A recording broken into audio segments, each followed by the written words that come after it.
Bom dia a todos. Muito obrigado pela presença de todos vocês na nossa casa. O que a gente vai falar hoje um pouquinho está no capítulo 17 do livro do Evangelho segundo o Espiritismo. Sedes perfeito.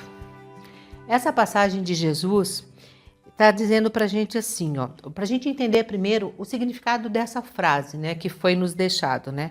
Sede perfeitos, como o vosso Pai Celeste é perfeito. É um ensinamento de Jesus que inclui uma reflexão sobre o viver o mandamento de amor. Isso é o que é esperado da gente, que a gente alcance essa perfeição, tendo como exemplo o como Jesus aqui esteve. Também significa completo e inteiro, ou seja, plenamente desenvolvido. Jesus ensinou que a perfeição é a meta de todo o ser humano e a essência dela é a caridade. Como todos nós já sabemos, todos nós espíritos aqui encarnados, todos nós somos imperfeitos. Nenhum de nós fomos bonzinhos em outras encarnações. Então, por isso que foi dado para nós mais uma oportunidade de reencarnar para a gente tentar consertar alguma coisa que de erro fizemos ou que deixamos de fazer. Para alcançar a perfeição, Jesus recomendou amar os inimigos, fazer o bem dos que te odeiam e orar pelos que te perseguem. Isso é o que Jesus deixou para a gente como sendo a nossa meta, o nosso caminho. Nós vamos conseguir em uma encarnação só? Não, não vamos conseguir. Quantas vezes já reencarnamos? Ninguém sabe. Ninguém sabe. O grau de evolução de cada um é individual. Eu posso ter vindo já 10 vezes, o fulano pode ter vindo 2 vezes, a outra pessoa pode ser a primeira vez de reencarnação dela. Por isso que cada espírito reencarnado, ele tem um grau de evolução diferente. Mas a oportunidade é dada igual a todos. Qual a oportunidade? De ir lá e tentar mais uma vez. Quantas vezes? Quantas vezes for necessário. Então, no livro do Evangelho segundo o Espiritismo, ele deixa alguns caracteres da perfeição. O que é perfeição? Perfeição nos dá a ideia muito clara de ausência de defeitos. Se a gente for pensar na palavra em si de perfeição, é algo que não tem defeito. A ausência, no sentido da palavra no Evangelho segundo o Espiritismo, é a ausência de qualquer tipo de vício, de qualquer imperfeição. Então, sede perfeito já nos diz e afirma que todos nós temos essa condição. Todos nós temos essa possibilidade. É fácil? Não. Não é fácil para ninguém. É difícil para todo mundo. Falar é uma coisa, fazer e praticar é outra. Mas desde o momento que nós já temos o conhecimento, conhecimento gera entendimento, entendimento gera prática. Quando? Cada um no seu momento. Cada um no seu dia a dia. Será que todos nós seremos perfeitos como Deus é? Aí a gente fica com essa dúvida, né? Puxa vida, a gente tem que se melhorar, sabemos que todos somos imperfeitos, está dando sempre essa oportunidade. Será que vamos conseguir? Será que chegaremos a essa perfeição? E sendo perfeita, posso ser tão perfeito quanto Deus é? Então a gente tem essas dúvidas, esses questionamentos. Puxa vida, quanto tempo vai demorar para isso, né? O tempo não importa. O tempo nosso não tem nada a ver com o tempo espiritual. O que para nós é 10 anos, no plano espiritual é 1 minuto, é 1 segundo, é um piscar de olho. Então o tempo é muito relativo. Mas o que Jesus nos deixou? Qual é a meta nossa? É um dia todos nós conseguirmos amai os vossos inimigos, fazei o bem àqueles que vos odeiam e orar por aqueles que vos perseguem e vos caluniam. Porque se não amais, senão aqueles que vos amam, que recompensa com isto tereis? Então, o próprio Evangelho já pergunta para a gente, né? Porque amar quem ama a gente é mais fácil, né? E às vezes é difícil, porque somos diferentes.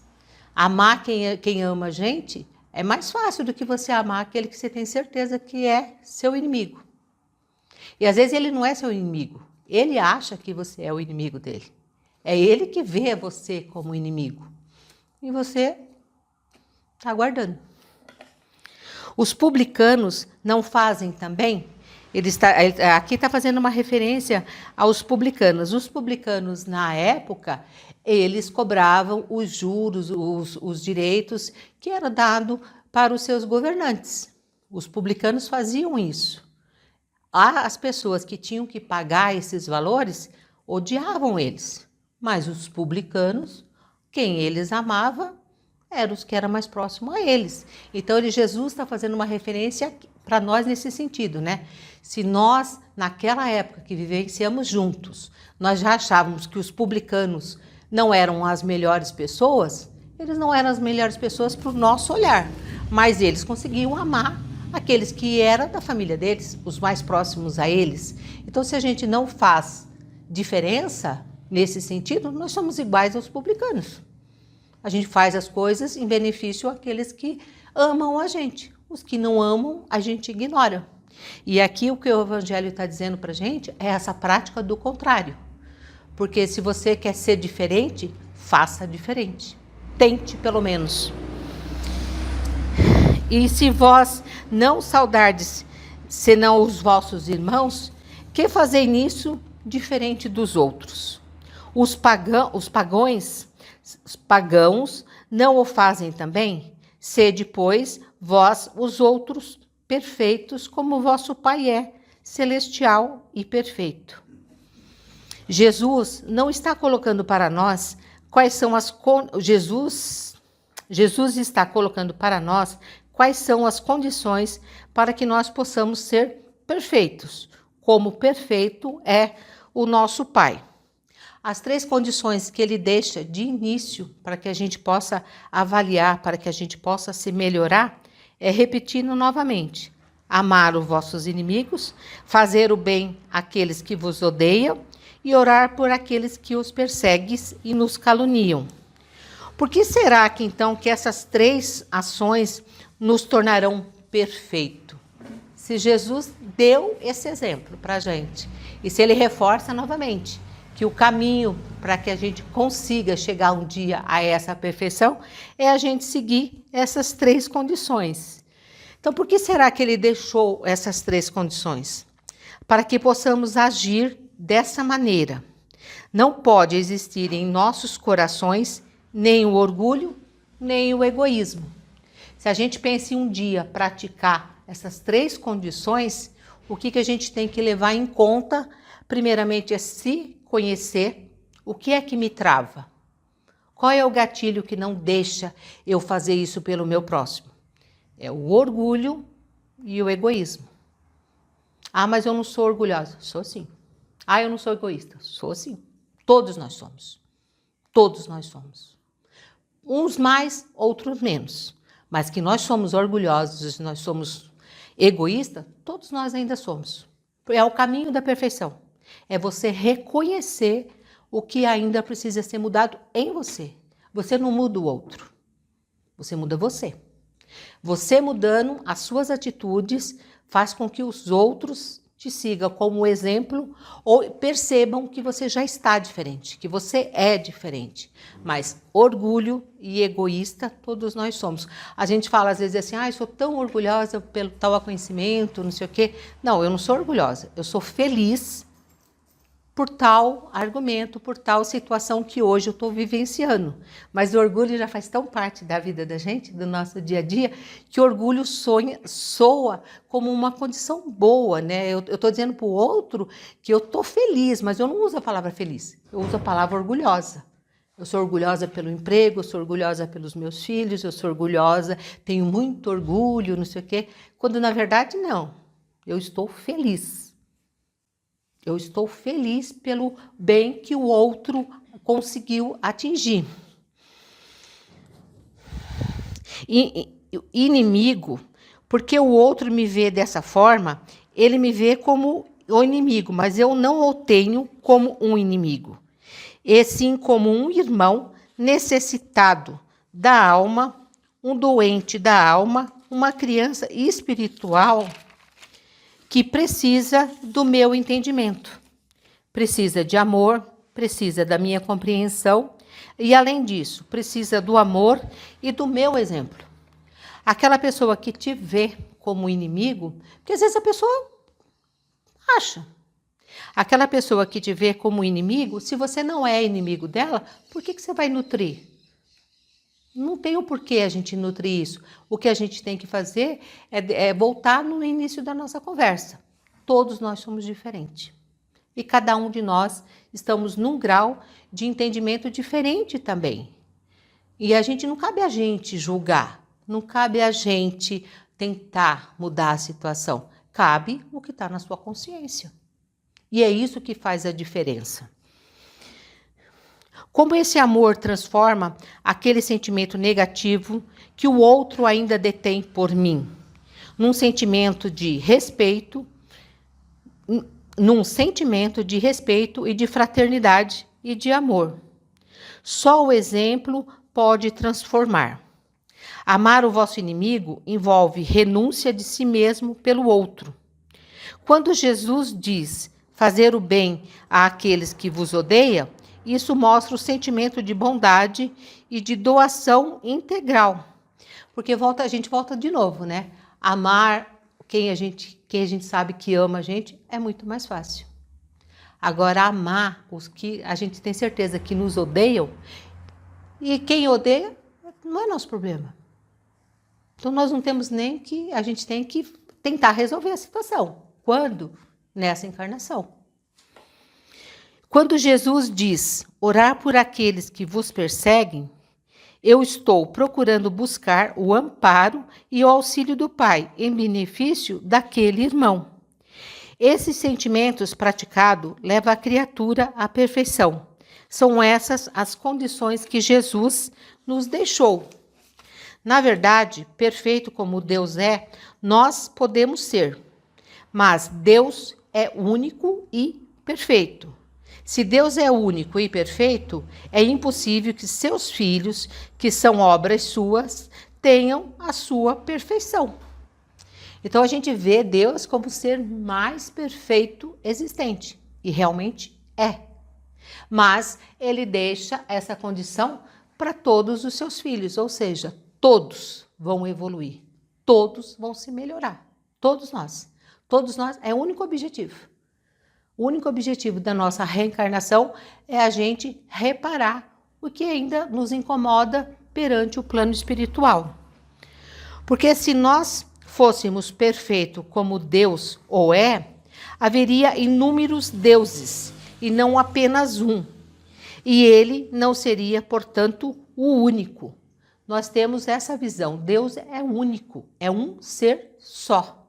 Mas nós somos todos filhos deles. Então, nós temos a intenção, a meta de se melhorar a cada dia. Existe a perfeição relativa, que é aquela perfeição mais próxima do Pai. Essa perfeição relativa, todos nós alcançaremos. Nós teremos a perfeição relativa ao que Deus é. Igual, não. Ele é único. Ele é único. Mas que nós teremos ele sempre como a nossa referência, como o nosso exemplo maior. E o exemplo da nossa meta, aí sim. Jesus tem a perfeição relativa, não a perfeição de Deus. Porque Deus é único e só ele a tem. Mas nós seremos perfeitos como Jesus? Porque a gente vai falando e vai surgindo os questionamentos, tá? Eu já entendi que Deus é o único. Nós vamos evoluir, nós vamos se melhorar. Será que nós conseguiremos ter a evolução que Jesus teve?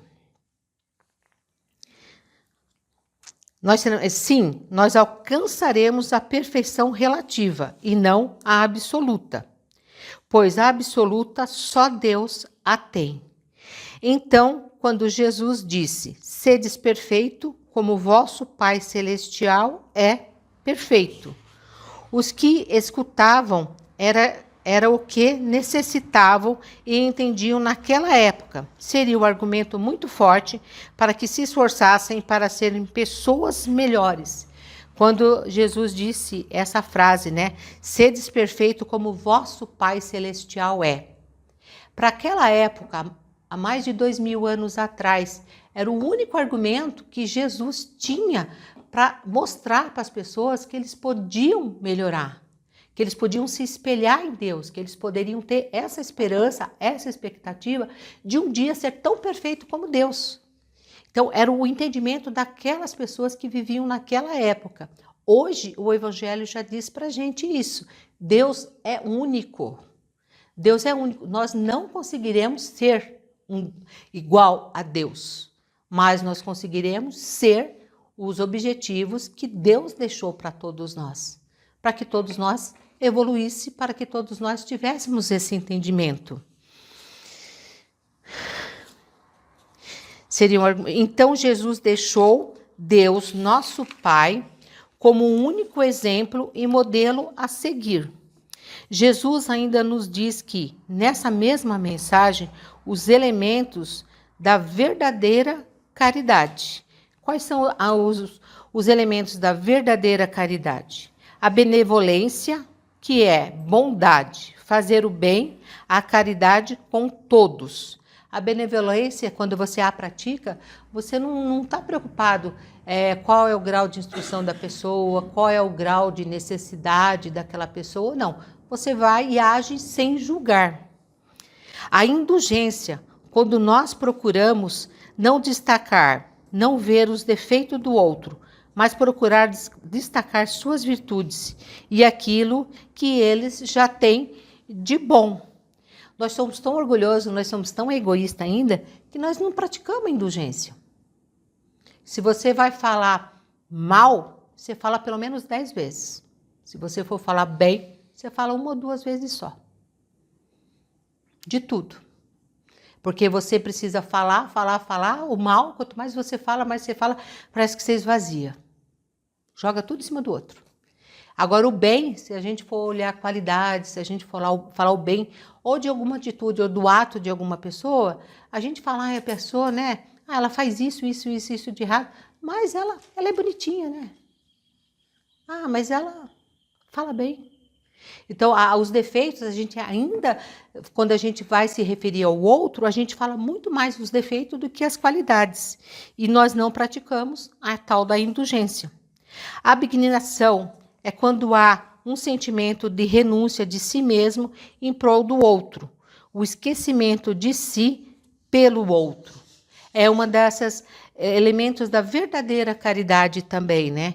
É a gente abrir mão um pouquinho do eu, do meu ser. É eu me disponibilizar a ajudar, a fazer o bem ao outro, mesmo que eu fale, puxa vida, hoje não dá, hoje eu estou cansada, hoje eu tenho um dia de trabalho, para mim hoje não dá. Não, mas eu vou me esforçar um pouquinho, ou eu consigo. E isso é quando você consegue abrir mão de você em prol do seu próximo. Devotamento é quando você se entrega em benefício do outro. Então, esses são o que Jesus deixou para a gente quando a gente pensar em praticar a verdadeira caridade. Para que tenhamos todas essas virtudes, não podemos ter orgulho e egoísmo em nossos corações. Aí agora Jesus fala tudo isso para a gente, deixa tudo isso de dica para a gente praticar no nosso dia a dia. Aí o Evangelho vem aqui nos dizer agora o que é um homem de bem, um homem do bem. Aí todas as características que a gente lê aqui, eu vou ler todas primeiro, depois a gente entra em detalhes, né? Dá a impressão que nós Ah, nós não vamos chegar nisso. Muito difícil. Mas todos nós conseguiremos sim.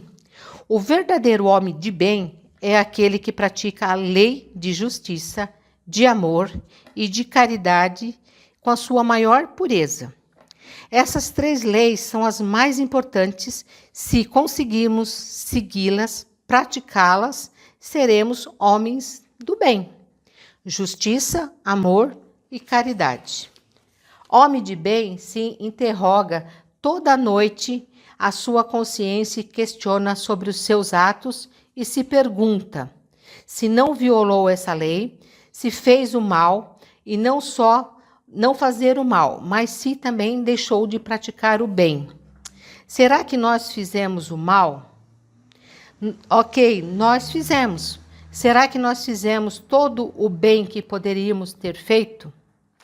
Será que negligenciamos voluntariamente uma ocasião de ser útil? Perdi essa oportunidade? Será que ninguém tem o que reclamar de mim? Será que falhei num gesto, numa palavra, num olhar, que seria mal visto pelo outro?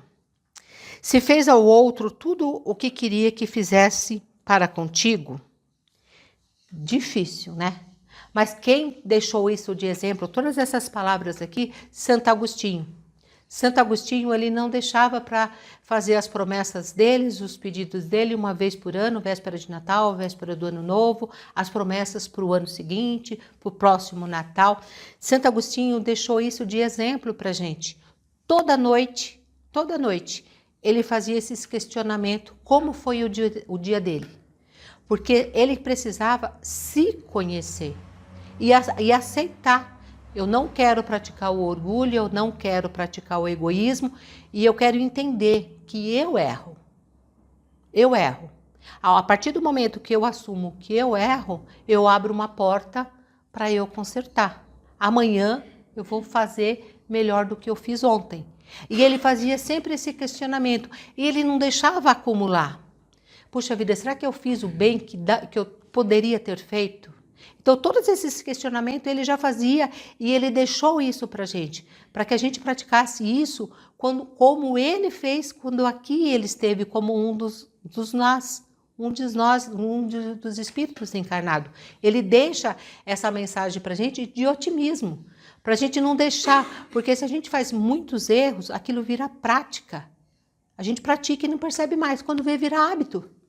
Você nem percebe mais o quanto aquilo é errado, ou o quanto aquilo você pode se melhorar. E é isso que Santo Agostinho deixou para a gente, para que possamos ser homem de bem. Tem fé em Deus, em sua bondade e em sua justiça, e em sua sabedoria. Sabe que nada ocorre sem a sua permissão e se submete a todas as coisas, à sua vontade. Nós verdadeiramente temos essa fé em Deus? A gente tem muita fé em Deus quando tudo está muito bem, obrigado, e quando tudo dá certo. Quando qualquer um de nós tivermos que passar por qualquer provação, qualquer ato que vá nos fazer evoluir, que vá nos fazer refletir, que vá nos fazer melhorar, pronto. Deus esqueceu de mim, isso só acontece comigo, por que eu tenho que passar por isso? Eu tenho que passar por isso, o que eu vou aprender com isso? O que eu vou me melhorar com essa situação? Algum objetivo tem. Eu vou entender que eu vou passar por essa situação, que Deus está ali junto comigo e Ele confiou que eu daria conta daquilo. A hora que você consegue resolver esse problema, aí você fala, puxa vida, mas qual é o aprendizado disso, né? Que isso vai mudar a minha vida? Passa um tempinho, vem alguma pessoa que passou por aquela situação e como você já entendeu que aquilo era uma evolução para você, era um crescimento para você, você já consegue ajudar o teu próximo. Você já consegue pelo menos ver ele diferente. Você fala, poxa vida, quando eu estava nessa situação, fizeram isso eu não gostei. Puxa, mas aquela palavra, aquele olhar me ajudou muito. Então eu já evoluí, então eu já consigo estender a mão para aquela pessoa. Porque às vezes a gente passa por algumas situações tão difíceis, que você, quando você menos espera, você já superou, você já passou, você já entendeu e você já está pronto a ajudar o outro. Se você não conseguir ajudar, pelo menos você não vai julgar. Ah, é preguiça. Ah, é falta de vontade. Ah, é desinteresse. Quer, mas não faz nada. E quando foi você? Como que você gostaria que o outro te visse quando você estava passando pelaquela situação?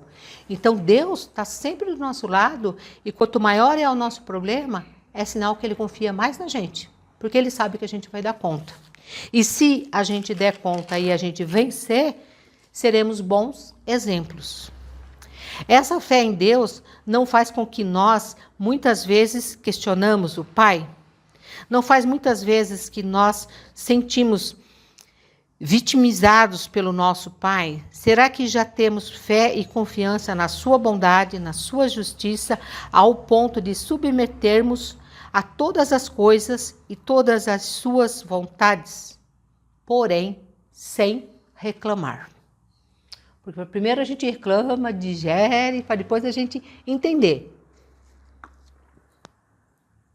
Mas a gente suja o problema. Antes da gente reclamar, meu Deus, o que eu tenho que aprender com isso? O que eu tenho que aprender com isso? Eu vou aprender. Demora 1 dia, 2 dias, 3 dias, puf, do dia para a noite, você fala, nossa, agora eu entendi.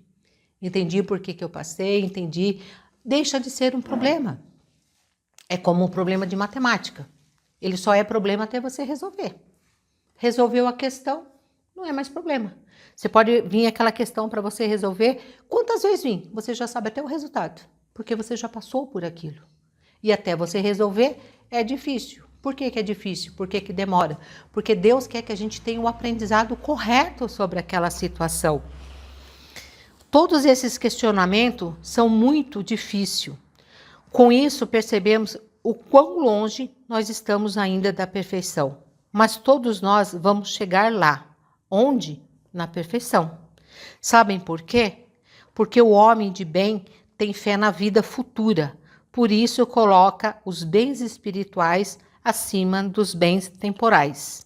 Não vive hoje somente, mas se prepara para o amanhã, para o plano espiritual. Sabemos que o reino de Deus não é nesse mundo. O homem de bem não tem apego aos bens materiais, mas trabalha e dá muito mais importância aos bens espirituais. Homem de bem sabe que todas as vicissitudes da vida, todas as dores, todas as decepções são provas e expiações e as aceitam sem murmurar. Aí o que Jesus deixou nessa passagem aqui pra gente? Isso tudo, gente, tá no Evangelho segundo o Espiritismo, tá? Não tô inventando nem maquiando nada, não. O que Jesus quis dizer para a gente nessa visão aqui? O que nós temos que entender hoje? Nós tivemos essa oportunidade de reencarnar para a gente se melhorar. Nós não viemos para viver eternamente aqui no planeta Terra. Nós viemos aqui como uma escola, como um laboratório, para que a gente consiga colocar em prática o que foi ensinado para a gente quando lá em cima nós estávamos. Ó, agora você vai voltar, ó, você não vai lembrar, mas você tem que consertar isso que você deixou a desejar na sua outra encarnação. Então nós vamos te dar essa nova oportunidade, você vai descer lá de novo no planeta Terra, você vai cumprir com todos esses pré-requisitos que ainda faltam para você evoluir. Por quê? Onde é a nossa morada? É no plano espiritual. Nenhum de nós viemos para viver eternamente como humanos. Nós viemos com a oportunidade do nosso espírito se melhorar. Por isso que ele diz que é para a gente não se prender tanto à matéria, a gente não se preocupar tanto com essa vida nossa aqui. Sim, procurar fazer o bem, procurar fazer o que é melhor possível para você nessa encarnação. Mas qual é o teu objetivo? A vida futura. Onde é a nossa vida futura? É no plano espiritual. É quando a gente passar por todos esses procedimentos que precisamos passar aqui como espíritos encarnados para a gente evoluir, para a gente viver no plano espiritual. De lá do plano espiritual para a gente se tornar um anjo da guarda, um protetor. A gente vai continuar na nossa missão? Vamos continuar, sempre, mas já não precisamos mais encarnar. O que é encarnar? É castigo? Não, nunca foi, para ninguém. É oportunidade. Oportunidade de fazer de novo. Porque a pessoa vai mal um ano na escola, na faculdade, ela vai reprovar? Não. Ela vai deixar de se formar? Ela vai deixar de trabalhar no que ela quer? Não. Só que ela tem que voltar e fazer mais um pouquinho, estudar mais um pouquinho. Então é essa oportunidade que Deus dá pra gente. Aí você tem que voltar e estudar mais um pouquinho. É castigo? Não. Você só não se preparou o suficiente. Mas você vai voltar e vai concluir. Homem de bem é aceitar todas essas situações sem murmurar. Com tudo isso, é difícil aceitar sem reclamar. Espíritos perfeitos agem assim, aceitam sem reclamar, porque sabe que tudo isso contribui para o seu crescimento moral. Homem de bem é possuído do sentimento de caridade, de amor ao próximo. Faz o bem pelo bem, sem esperança de recompensa. Retribui o mal com o bem. Toma a defesa do fraco contra o forte. E sacrifica sempre seu interesse à justiça. Já conseguimos fazer o bem sem esperar recompensas? Será que a gente já consegue isso? Não, né? A gente quer que o outro veja, a gente quer que o outro saiba, a gente quer que aquela pessoa que você ajudou agradeça para você infinitamente. Todas as vezes que a pessoa te olhar, você me ajudou aquele dia. E se a pessoa não fizer isso, olha como ele é ingrato. Pois eu que sou orgulhosa, né? Ajudei tanto e ele agora passa por mim, só falar oi. A gente fala, será que ele não vai lembrar que fui eu, que não sei o quê? Então Jesus está mostrando pra gente que se você for praticar a verdadeira caridade, não espere isso. Já se contente do teu coração permitir que você isso o faça. E pior, fazemos o bem e a recompensa é a maldade ou a ingratidão. Nós nos sentimos feridos. Olha como a gente é orgulhoso, né? Aí a gente se sente ainda, poxa vida, né? Olha só, olha o tipo da pessoa. Quando precisou, me achou, agora nem me vê mais, agora não sei o quê, né? É o quanto que a gente ainda precisa evoluir, o quanto que a gente ainda precisa se melhorar, porque nós fazemos igualzinho. Quando o outro, ele ajudou porque ele quis, eu não pedi nada. A gente tem isso dentro da gente ainda. Por quê? Porque nós precisamos se melhorar. Tá errado? Tem conserto? Então não tá errado. Tem entendimento, tem aprendizado. Ou nós compreendemos perfeitamente a condição do outro? Será que a gente entende? Que eu já reencarnei 10 vezes, o outro encarnou uma vez só. Eu vim para me melhorar moralmente, o outro veio para melhorar intelectualmente. E por que diferença faz isso para mim? Que diferença faz eu me preocupar com o outro? Eu fazendo a minha parte, a minha consciência dando esse retorno para mim, é o que basta. É o que basta. O problema é do outro, não é seu. Não é seu. E a gente acha que o problema é nosso. E sofre, mas não resolve. Ou ficamos felizes com a oportunidade de ter servido, mesmo que o outro não nos retribua. Homem do bem encontra satisfação nos benefícios que derrama, nos serviços que presta, nos felizes que faz, nas lágrimas que seca, nas consolações que dá aos aflitos. É isso que devemos fazer. Seu primeiro pensamento é pensar nos outros antes de pensar em si, de procurar o interesse dos outros antes do seu próprio. O egoísta, ao contrário, calcula os lucros e as perdas de toda a ação generosa que faz. Para o homem de bem, a caridade é o seu guia. Perdoa e é perdoado. Procura ver as qualidades em seu próximo. Estuda as suas próprias imperfeições e trabalha sem cessar em combatê-las. Não se envaidece, nem por sua fortuna, nem com as vantagens pessoais, porque sabe que tudo o que lhe foi dado pode ser retirado. E nós não nos preocupamos com isso, né? A gente acha que tudo que eu conquistei é meu, ninguém tira, não vou perder nunca. E de repente acontece alguma situação que, por própria evolução da gente, a gente vai passar algumas dificuldades, mas a gente vai crescer. Onde a gente vai trabalhar. O Espiritismo, a nossa doutrina, nunca é contra a nenhum tipo de material, nada. Nós podemos ter tudo, tudo. Nós podemos usufruir de tudo o que cabe legalmente, legitimamente, com o nosso trabalho. Podemos tudo, podemos ter tudo, porque sempre quando a gente fala aqui, dá a impressão que é contra você ter um carro novo, é contra você trocar a tua casa, é contra você viajar, você tá viajando e... Não, não é isso. Você pode fazer de tudo o que for melhor para você, desde que você não prejudique ninguém. Se a ordem social colocou o homem sob a sua dependência, ele os trata com bondade e benevolência, porque são seus iguais e pertencem à lei de Deus. A hora que a gente vê que o nosso próximo é nosso irmão e ele teve e está tendo a mesma oportunidade que Deus, ele está tendo a mesma oportunidade. Se ele vai aproveitar ou não, o problema é dele. Você tem que fazer o teu correto. Usa a sua autoridade para erguer-lhes a moral e não para esmagar com o seu orgulho. Evita tudo o que poderia tomar a sua posição subalterna mais penosa.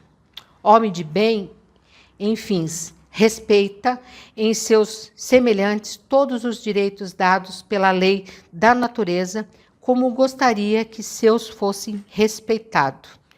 Todo homem de bem que se esforça para ter essas qualidades estará no caminho que o conduzirá a todos os demais a mesma qualidade. Aqui ele está dizendo, aqui Jesus deixou essa passagem para a gente entender, não é porque você é chefe, não é porque você tem um cargo superior que você tem o direito de humilhar o teu próximo. Se você for usar uma palavra para humilhar, use uma palavra para erguer. Você vai chamar a atenção dele? Chame em silêncio, chame no particular. Vai mostrar um defeito? Primeiro mostre 3 qualidades. Mostre o defeito, mas mostre a solução. Critica, mas dê uma alternativa. E quando você se acha superior àquela pessoa, você só vai lá, fala tudo que tem que falar, vira as costas e... consegui falar tudo que eu queria. Será? E é isso que Jesus está dizendo para a gente. Cumpra as leis da justiça, amor e caridade. Segue a Jesus e avança. Pratique. Ponha tudo que você puder em ação. Aí a outra parte que está dizendo aqui para a gente, então, se a gente for parar para pensar, né? O quanto é difícil ainda, né, ser uma pessoa do bem, né? O quanto tudo isso que Jesus está dizendo para a gente é difícil. É difícil. O primeiro passo é reconhecer que somos orgulhosos e que somos egoístas. Reconhecendo que você é orgulhoso e que você é egoísta, você consegue ver o teu próximo. Você consegue caminhar, você avança. O próximo item do livro é os bons espíritos. Essa parte dos bons espíritos se refere à postura de alguns espíritos diante do ensinamento do mestre. Como se portam, como assimilam, diferença entre assimilar, de internalizar as orientações e os ensinamentos da doutrina espírita. Porque as pessoas absorvem de formas diferentes. É o que a gente acabou de falar agora, né? A gente fala aqui, se vocês vierem aqui assistir 10 palestras do mesmo assunto, cada dia vocês vão sair com uma ideia diferente.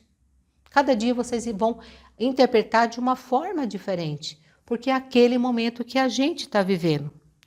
O espiritismo, bem compreendido, mas, sobretudo, bem sentido, conduz forçosamente a ser um homem do bem. E é o que caracteriza o verdadeiro espírita, é o verdadeiro cristão. São a mesma pessoa. O espiritismo não criou nenhuma moral nova. facilita aos homens a inteligência e a prática da moral do Cristo, dando uma fé sólida e esclarecida àqueles que duvidam ou vacilam. A doutrina espírita não trouxe nada de novo, trouxe os mesmos ensinamentos do Mestre. A diferença é que a doutrina espírita retira o véu de muitas coisas que ficaram ditas de forma suave ou subentendidas por conta da pequenez espiritual da humanidade. O que ele, Jesus, quis dizer com fé sólida e esclarecida. Então, Jesus está dizendo que tudo que a doutrina espírita hoje fala para a gente não é novidade. A novidade é que a doutrina mostra para a gente que tudo está dentro de você. Que é você que tendo esse conhecimento, tendo esse esclarecimento, você pode praticar. Você não precisa esperar que o outro pratique. Não é justo falar para você assim, você fez coisa errada, então tá bom. Então você faz 100 orações, você faz isso, aquilo outro, pronto, já resolveu o teu problema. Não, a doutrina espírita nos fala, reconheça que errou e conserte. É para pedir perdão? Peça perdão. É para perdoar? Perdoe. Dá para consertar? Conserte. Porque o que alivia você? Não está dizendo para você, você vai fazer isso, não que as outras doutrinas estejam erradas. Mas o que a doutrina espírita sempre nos mostra é que o erro, o acerto, o conserto é em você, é individual. É individual. O que ele quis dizer com fé sólida e esclarecida? Porque a doutrina explica os porquês de tudo, de forma a transformar você. Mas muitos daqueles que creem nos fatos das manifestações não compreendem em suas consequências nem o seu alcance moral. Ou, se as compreende, não as aplicam em si mesmo. A gente entende, a gente compreende. Às vezes, tudo que a gente está falando aqui na frente, eu falando hoje, ou qualquer amigo que esteja falando aqui na frente, a gente fala assim, puxa vida, mas fulano tinha que estar aqui. Olha, aquela pessoa tinha que estar ouvindo isso. Isso eu vou comentar com a outra pessoa. Mas faça você. Leve o que é bom para você. Mude você. Pode falar para o outro? Pode. Para ajudá-lo. Pode, deve. Mas não assim, peraí, mas tá comigo. Algum recado é para mim. Alguma sementinha vai ser plantada no meu coração. O que se prende a isso, né? Ao fato de a gente compreender e não aplicar. Por que isso acontece? A falta de precisão da doutrina? Não, pois sua essência mesma é a clareza, é o que faz poderosamente, porque vai direto à sua inteligência. Né? Então, é porque eu não entendo, é porque eu ainda não estudo tudo, é porque eu não li tudo, é porque é a primeira vez que eu venho na casa, eu venho só de vez em quando. Não. Jesus está dizendo para a gente que todos nós somos inteligentes. Todos nós temos inteligência. De uma forma ou de outra, a gente vai ouvir, vai assimilar e vamos praticar. Quando? Quando tomarmos um cuidado com o nosso orgulho e com o nosso egoísmo. É preciso ser muito inteligente para entender? Não também, né, gente? Não, pois existe pessoas muito inteligentes que não a entendem. Por outro lado, existe pessoas com pouco estudo ou muito jovem, que entende perfeitamente. A parte material é a mais fácil de entender, pois estamos vendo ou vivenciando.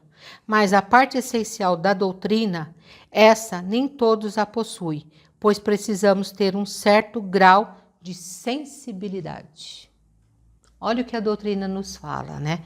Então, para a gente entender, quando você visualiza, você parece que entende melhor, você aceita melhor, né? Porque você está visualizando.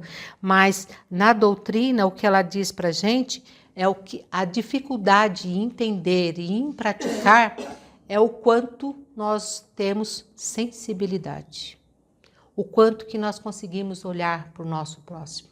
O quanto que nós conseguimos colocar esse lado sensível em ação. Que pode se chamar de maturidade do senso moral, que é independente da instrução, mas é do próprio espírito encarnado. Essas pessoas que ainda não têm essa maturidade moral, essa sensibilidade, não é culpa da doutrina, pois nesse caso ela não chega a ser forte o suficiente para fazer com que essa pessoa rompa os laços que aprende só a matéria. Então não podemos dizer também que a doutrina é culpada disso. Não, a doutrina não tem nada, nem julga, porque sabe que cada um de nós que aqui estamos encarnado, cada um veio com uma dificuldade diferente. Cada um de nós viemos com um propósito diferente. A doutrina tem alguma coisa a ver com isso? Não. Ela só está mostrando, ela só está dizendo, nem está exigindo. Às vezes você tem consciência disso nessa encarnação e às vezes a gente não consegue. Está errado? Não está errado. Você já entendeu, já deu o primeiro passo, você já evoluiu. É melhor do que você falar, não entendi nada. Não absorvi, não era comigo. Então, é isso que a doutrina fala para a gente, né? Para você, aos poucos, ir tomando consciência. A homeopatia, você toma um vidro de uma vez? Você toma 1 litro de uma vez? Não. Como que é a homeopatia? É um comprimidinho, é 1 gota, é 2 gotas. Você acredita que vai melhorar? Você vai melhorar. Se você não acredita, pode tomar de 20 litros. Você não vai melhorar, porque você não acredita. E a homeopatia, quando te dá de gotinha em gotinha, é porque ela confia. O espiritismo, a doutrina, quando ela dá uma palavra, é porque ela acredita. Que você é capaz de absorver aquela palavra e ela vai ficar guardada. Quando você vai usar? No momento certo. Você compra um remédio homeopático, às vezes você nem faz uso. Mas você sabe que aquele vidrinho está lá, que qualquer hora você vai usufruir daquilo. Ao espiritismo, a nossa doutrina é a mesma coisa. Ela não exige, ela não cobra a quantidade, a qualidade, quando vai ser usado. Ela só informa. Eles percebem a doutrina, mas não profundamente e como ela passasse de forma superficial na sua existência. Se apegam aos fenômenos, mas não à moral, que é o mais forte da doutrina, a reforma moral, o entendimento, o amor, a paz e a caridade. O que é mais importante do conhecimento da doutrina é a transformação que ocorre no espírito encarnado. É só isso. É só dar a oportunidade da gente se transformar. Porque se você não se transformar, você está repetindo. A hora que você se transforma, tudo muda. É a vivência do Evangelho de Jesus. Amar a Deus acima de todas as coisas e ao próximo como a nós mesmos. É fazer a caridade a nossa bandeira. É ajudar o próximo. É ver no outro o meu irmão. Isso é doutrina espírita. Reconhece-se o verdadeiro espírita pela sua transformação moral e pelo esforço que faz para domar as suas más inclinações. É isso que a doutrina espírita deixa para a gente, né? Essa é a bandeira, a caridade. É ajudar o próximo e é ver o outro como irmão. Quando a gente vai conseguir fazer isso? Quando a gente, primeiramente, se conhecer. Primeiro a gente se conhece, reconhece, aceita que temos defeito, que todos nós somos imperfeitos, todos nós.